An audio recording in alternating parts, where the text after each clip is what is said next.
Hey y'all. So I have been putting off recording this vlog series situation for quite some time. But the time has come for me to just put on my big girl panties and do it. So here we are. Let's get started. So this first season will be kind of a catch up of where I've been since 2022, since the last Church Girl Confessions, the monologues event. That was November of 2022. So many things have taken place within the last 4 years. Um, and so yeah, let's start at 2023 through now. I have not planned another church girl event because I just kind of was like 2023 I was gonna do something. 2024 I ended up having a baby. 2025 I'm like, oh yeah, we're gonna do it big, we're gonna have a whole anniversary situation, and then life was like, yeah, no, other stuff is happening. And so yeah, we just didn't do another event. One of the things that happened since 2022 is I had a baby. I had a baby in 2024, little Miss Dakota Rose. If you know, you know. And she's been a blessing for sure. But y'all, that 35 and up pregnancy, the geriatric pregnancy, ghetto, okay? Ghetto, do not recommend, 0 stars. Like, it kicked my butt. I have never gone through a pregnancy the way that I did with Dakota. I feel like I wore it well. I feel like I did really good at the last trimester. But for those first two trimesters, oh my God, yeah, I can only eat collard greens and plain baked potatoes for the whole first trimester. Like it was a lot. All of the sticking and the testing and all of the things. Um, Yet and still, we ended up with a beautiful baby girl. Um, who we named Dakota Rose, which was supposed to be the last baby's name, but again, if you know, you know. My youngest son, we were told was gonna be a girl, and then when he got here, doctor was like, "It's a boy." We were like, "What?" Baby shower for a girl, had to take all stuff back, but again, that's neither here nor there. That's not why we're here. So yeah, had a baby. Prior to Dakota, we did get pregnant and had a couple of miscarriages. So that was tough. The first one in 2022 was kind of like, okay, I'm pregnant, then I'm not. Like, it kind of all happened at the same time, right? But then the next one was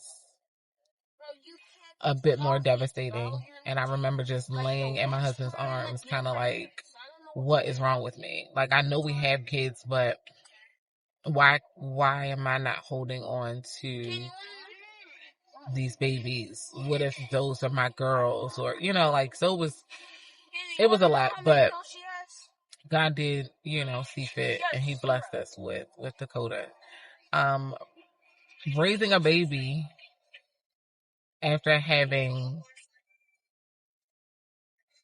an 8-year-old or a 6-year-old at the time, and having that gap, because I also have two 16-year-old sons and a 24-year-old daughter, but having a baby at 35, raising a baby after 35, different. Sis can do whatever she wants to do because who gonna fight her and who gonna check her? It's she Dakota. Dakota runs the house. I'll just say that. I think that's a pretty accurate description. of who Dakota is. Little Miss Dakota runs the house. But we'll get into all of the things I feel like I didn't know going into a geriatric pregnancy. Let's see what else happened. My husband and I celebrated 10 years of marriage last year, and I feel like we've learned so much, not just about one another, but about ourselves. During that time, we also started therapy, like couples therapy. Let me get my lick back. Our therapist is bomb. I found her on therapyforblackgirls.com. You can visit that site, put in whatever your search criteria is, your insurance, if you want to do online or in person, and all of the things, and you can sift through. I always say finding a good therapist is like finding a good girdle. Like, you got to try them things on before you find the right one. Okay. But amazing therapist. I think she is so bomb. You got your look back. And it's like we didn't start therapy necessarily because something was wrong. We started therapy because there's nothing wrong with maintenance, right? Like, you go to the doctor annually for a checkup. Why not go and make sure, you're working on the things that are important, being intentional about the things that are important, marriage being at the top of the list, right? So that is something else that happened since 2022. I got a promotion. I had just started that job in 2022. I work for an HBCU, but I got a promotion, and that has been fulfilling. I love what I do. I love being at an HBCU, and I love being in the division that I'm in. Being able to bring in to give back to the kids, give back to the students is fulfilling for me. So, yeah, got a promotion. What else happened, boo? I'm kidding. Yeah. You don't want to mess with me, bro. Since 2022. So many things. I lost one of my best friends. And we are coming up on a year. It'll be a year, March 16th. And I still remember, like, all of the emotions, all of the things I was feeling, like, that day. Like, from the top of the day until,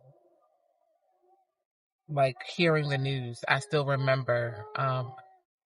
And I remember being in denial for a long time. Like, yeah. So it's been a year, and I feel like, while I had every intention on planning a new church girl event and all of the things, grief pulled me into a different direction. And while you're in it, you feel like, ugh, why is this happening to me? But as time has gone on, I'm starting to see that it was necessary for me to go through it in the way that I did, because it caused me to be in a space where I started to thirst for God differently than I had been. And we'll dive into that as the season goes on. But somewhere along the line, it just became like, okay, I am experiencing life in a way that I've never experienced it before, and I want to experience God through this, with this, versus just slapping, the theatrics and the learned behaviors of church on top of it, and just being like, oh, you pray your way out of it. Which, let's be clear. Let me be very, very clear. I'm always gonna pray. Okay, that's never a question. I'm going to add to the prayer. I'm going to do the work by going to therapy. I'm going to, like those type of things. And that is what grief caused me to do. It caused me to start learning some things about myself. I also say, like, after having a baby after 35, I felt like, well, dang, maybe my hormones are just, I know it takes a while to get back to yourself, but no, it's not just that. I think it's like reaching 40, like, closing in on 40. Yeah, like my tolerance for things are different, and how I move and how I feel about things are different, and how I think about things are different, and how I react to things, is different. So yeah, I'm just in a place where I'm like, yeah, I want God without the fluff, without the extras. Like, I just want God. And the moment that I started to feel free in that, I was having a conversation with the husband, and I told him, I said, I think I have been experiencing depression. And he let me explain to him, like, how I was feeling and the why I was feeling that way. And I told him, I was like, I feel like I need to share this with you because you can't cover me if I'm not open about how I'm really feeling, if I'm not transparent about how I'm feeling. And he was like, I already knew. I already knew that. Like, he was very adamant about checking on me and my mental. Since Dakota has gotten here, he always has, but he's been very, very, like, in tuned with that. And so he's like, okay, so now we can do the work. Like, now we can, we can get it together. And so, yeah, I'm just in a space where I feel freer than I've ever felt before. Um, I I ended up getting birth control, like my IUD, and my hair started falling out. So I can laugh about it now, but it wasn't funny when I was combing my hair. And